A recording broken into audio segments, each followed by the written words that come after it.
Bonjour. Donc on ne va pas seulement s'intéresser aux sorciers, on va parler de plein d'autres choses. On va parler de sorciers, devineurs, astrologues, mais si j'avais mis tout ça dans le titre, ça aurait fait un peu long. Et on va essayer de comprendre pourquoi certaines personnes qui avaient des pratiques magiques au XVe siècle risquaient de cramer, alors que d'autres, ça ne posait aucun problème. Donc pour ce qui est des sorciers assez connus, qu'on connaît par la chasse aux sorcières, je vais passer rapidement dessus parce qu'ils sont très connus. C'était souvent des femmes, dans les milieux ruraux. Ça va, on m'entend? Non? Donc c'était souvent des femmes dans les milieux ruraux qui avaient la malchance d'être au mauvais endroit, au mauvais moment, ou d'avoir un entourage un petit peu con qui du coup les jugeait assez rapidement sur leurs pratiques. Et donc ce n'étaient pas vraiment des sorcières, elles n'avaient pas de pratique magique, donc on va les passer assez vite. Et je vais plutôt m'intéresser à d'autres pratiques. Et pour ça, on va partir d'un exemple de Laurent Pignon, dans un premier temps. Donc Laurent Pignon, c'était le conseiller et confesseur du duc de Bourgogne, Jean sans Peur. Donc, oui, j'aime la Bourgogne. Et donc, il était conseiller et il s'inquiétait un petit peu pour son duc, parce que son duc avait des astrologues à son service, ce qui était assez courant à l'époque. Beaucoup de ducs et de rois et de princes avaient à leur cour des astrologues qui étaient employés et qui leur faisaient des petites prédictions régulièrement. Par exemple, Jean sans Peur avait à sa cour un astrologue qui s'appelait Jean de Roux et qui faisait pour lui des almanachs. Donc un almanach, c'est un petit texte annuel qui explique quels sont les jours les plus propices pour entrer en guerre, pour faire des achats, même pour se laver, se couper les ongles. Ça expliquait à peu près tout, c'était très pratique, comme ça on pouvait planifier son année selon les meilleurs auspices d'après l'astrologue.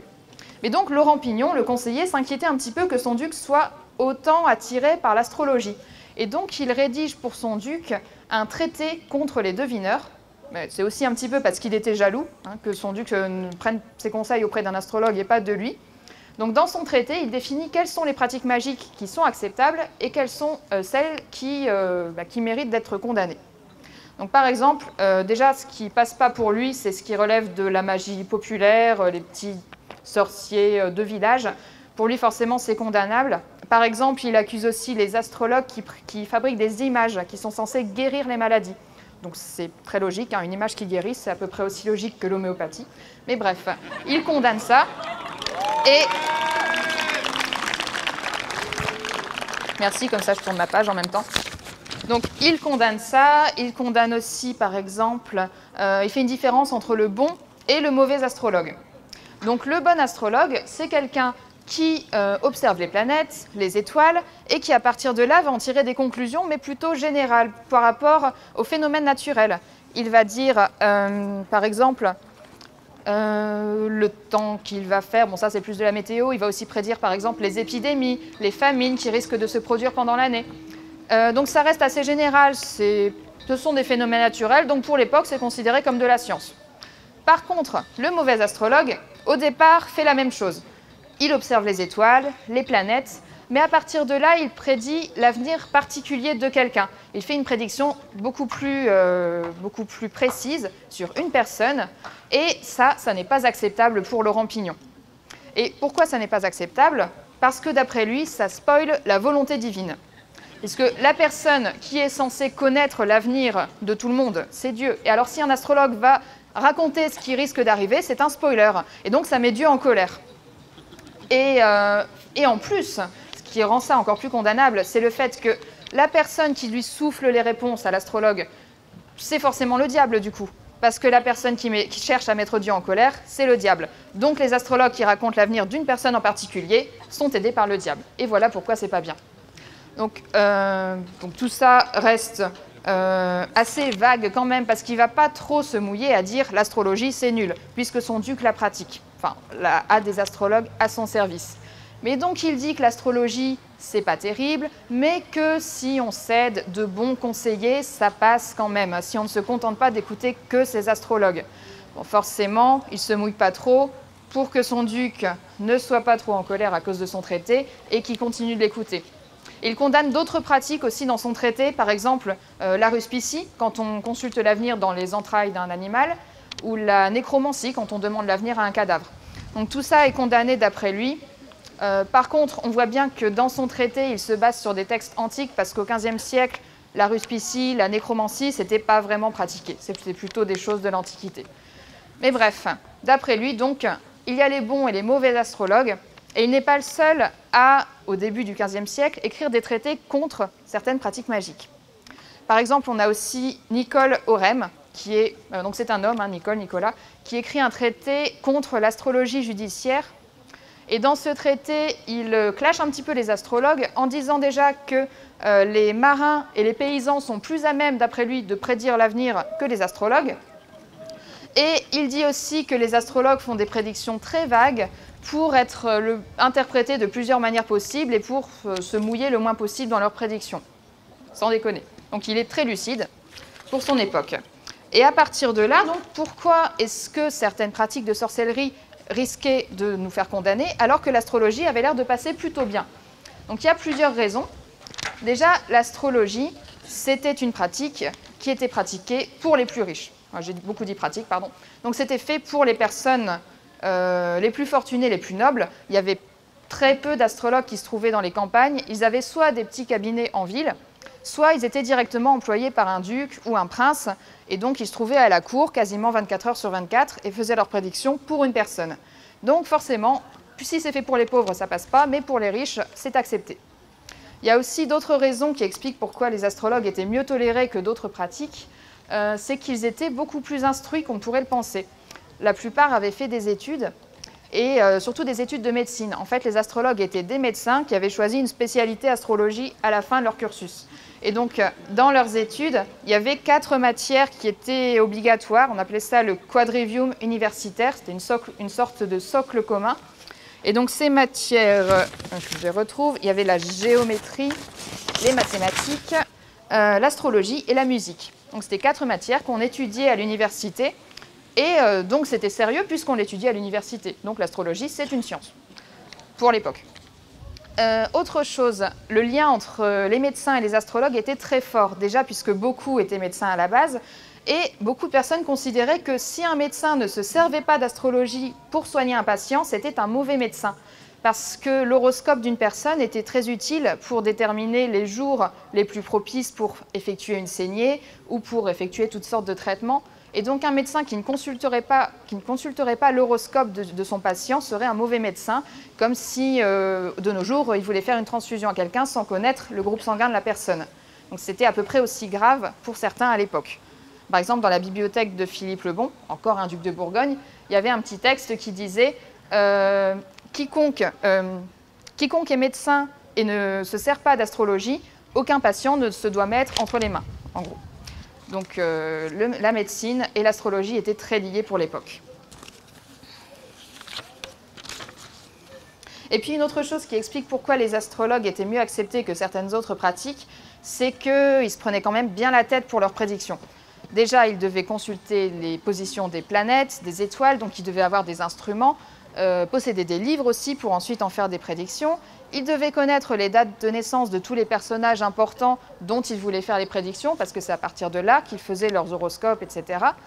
Et ils devaient être assez calés en sciences politiques. Ils devaient savoir qui étaient les personnages importants du royaume, s'il y avait des guerres en cours, s'il y avait des personnes malades, un roi qui était proche de l'agonie. Enfin bref, ils devaient être très calés pour que leurs prédictions paraissent la plus vraisemblable possible. Et par exemple, l'astrologue Jean de Roux, dont j'ai parlé juste avant, effectue une prédiction en 1421 sur le roi Henri V d'Angleterre, en disant qu'il risque de mourir dans les 3 ans, à moins qu'il n'épouse une Française. Et donc il est très probable qu'en faisant cette prédiction-là, il était déjà au courant qu'il y avait un mariage qui se planifiait entre Henri V et une Française. Bon, pas de bol, il meurt quand même dans les 3 ans, donc sa prédiction tombe à l'eau. Mais c'était bien tenté. Et donc tout ça explique qu'à l'inverse de la magie, la sorcellerie et toutes les petites pratiques de village, l'astrologie était bien tolérée. Par contre, on a quand même des cas où les astrologues ont pu être condamnés, voire même cramés pour leurs pratiques. Et c'est le cas de Jean de Bar, dans les années 1390. Donc c'était un astrologue qui est accusé d'avoir pratiqué la magie contre le roi Charles VI, qui était malade, sur ordre d'un duc de Bourgogne, encore. Et donc pour ça, il est condamné au bûcher.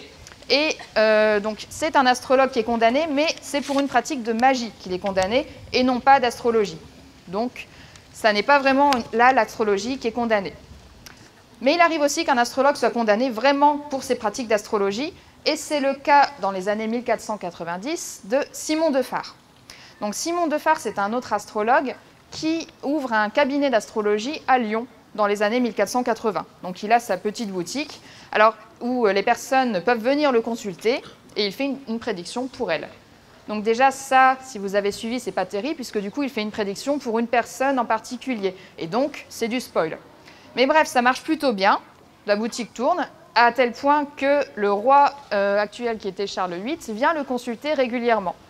Et ça commence à ne pas trop plaire. On pense que certaines personnes étaient jalouses que le roi ait consulté un astrologue et non pas ses conseillers. Et donc Simon de Farre commence à être inquiété pour ça. Il part en procès, il est condamné, il fait un petit peu de prison et ses livres et ses instruments sont confisqués, donc il ne peut plus pratiquer. Malgré le fait que le roi l'aide, il rédige une lettre au Parlement pour essayer d'éviter qu'il soit condamné, mais ça ne marche pas. Et donc, on l'accusait en fait de se faire souffler les réponses qu'il donnait à ses patients, entre guillemets, par un esprit familier, donc le diable, encore une fois. Et oui, le diable. Et à cause de ça, il est condamné. Donc, il existait des cas dans lesquels l'astrologie pouvait être condamnée, mais ça reste assez faible et dans l'ensemble, elle était acceptée, puisque c'était un truc de riche, l'astrologie.